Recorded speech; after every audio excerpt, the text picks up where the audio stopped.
Bonjour à tous. Aujourd'hui, on parle d'un sujet très concret après un infarctus du myocarde, la qualité de vie. Pas seulement survivre, mais vivre mieux.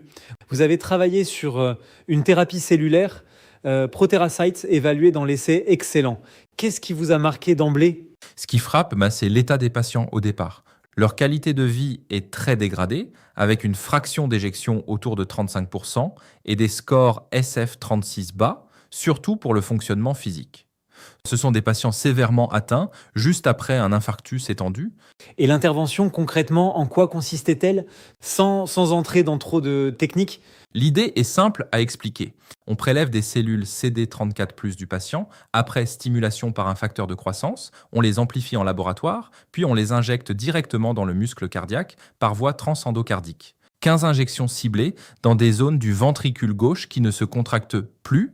L'objectif ici n'était pas seulement biologique, mais bien la qualité de vie mesurée par le SF36, c'est ça? Exactement. 8 dimensions, du fonctionnement physique à la vitalité, en passant par la vie sociale et la douleur. Et ce qu'on observe à 6 mois est très net chez les patients traités.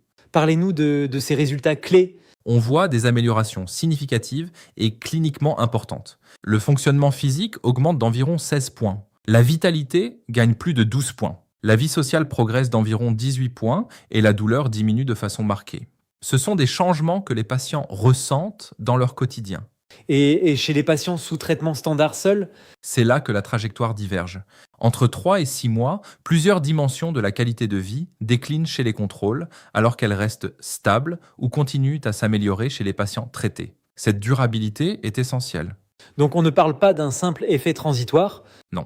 Et c'est cohérent avec ce qui a été observé sur le plan biologique, comme la baisse du NT-proBNP et des signes de remodelage cardiaque plus favorables. Sans entrer dans des mécanismes complexes, ces cellules agissent surtout par des effets paracrines. Elles améliorent l'environnement du tissu cardiaque et la microvascularisation.